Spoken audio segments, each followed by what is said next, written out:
নমস্কার। শ্রীরামের অনুধ্যান আমরা পড়ছিলাম সীতার অন্বেষণ ও রামের বিলাপ। আগের দিন যা পড়েছি আজ তার পরবর্তী অংশ পড়বার চেষ্টা করছি। এইভাবে বিলাপ করতে করতে রাম এক বন থেকে অন্য বনেই দৌড়তে লাগলেন। কখনো বেগে ভ্রমণ, আবার কখনো উদ্ভ্রান্তের মতো ব্যবহার করতে লাগলেন। রাম বললেন, হে লক্ষ্মণ, সীতার বিরহে আমি বাঁচব না। পিতা দশরথ আমাকে পরলোকে দেখে বলবেন, আমার প্রতিজ্ঞা পূর্ণ করবার ভার তুমি নিয়েছিলে, তবে বনবাসের কাল পূর্ণ না হতেই তুমি এখানে কেন এলে? তুমি স্বেচ্ছাচারী, মিথ্যাবাদী, তোমাকে ধিক। শোকে বিভ্রান্ত রামকে সান্ত্বনা দিয়ে লক্ষ্মণ বললেন, হে বিশাল বুদ্ধি রাম, আপনি বিষণ্ণ হবেন না। আসুন, আমরা বিভিন্ন বন, গিরি, কন্দর ভালো করে অনুসন্ধান করি। তিনি বেড়াতে ভালোবাসতেন, নিশ্চয়ই কোথাও বেড়াতে গেছেন। এমনও হতে পারে যে আমাদের ভয় দেখাবার জন্য, অথবা আপনি তাকে কতটা ভালোবাসেন এবং আমি তাকে কতটা ভক্তি করি তা জানবার জন্য তিনি কোথাও লুকিয়ে আছেন। চলুন, আমরা শিগগির গিয়ে সীতার খোঁজ করি। আপনি বৃথা শোক করবেন না। রাম লক্ষ্মণ তখন বহু বন, পর্বত, সরোবর, নদী তন্ন তন্ন করে খুঁজেও সীতা দেখা পেলেন না। রাম বিলাপ করতে করতে লক্ষ্মণকে বললেন, সীতার সাথে আমি অযোধ্যা থেকে বেরিয়েছিলাম। এখন সীতাকে ছেড়ে কি করে অযোধ্যায় ফিরে যাব?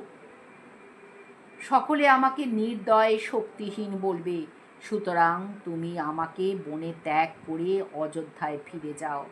সীতাকে ছেড়ে আমি কিছুতেই বাঁচব না। তুমি ভরতকে আলিঙ্গন করে বলো, রাম তোমাকে রাজ্য পালন করতে অনুমতি দিয়েছেন। তুমি রাজ্য পালন করো। তুমি মাতা কৈকেয়ী, সুমিত্রা ও কৌশল্যাকে প্রণাম এবং আমার জননীর যত্ন করবে।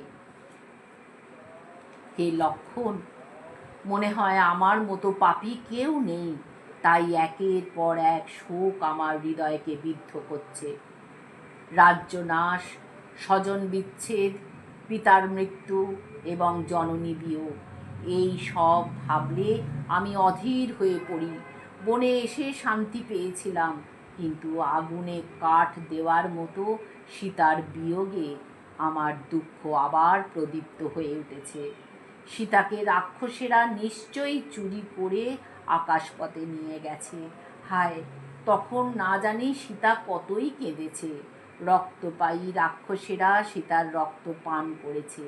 হে লক্ষ্মণ, আমার এরকম মনে হচ্ছে যে সীতা হয়তো গোদাবরী নদীতে গেছেন, কিন্তু তিনি তো একা কোথাও যেতেন না।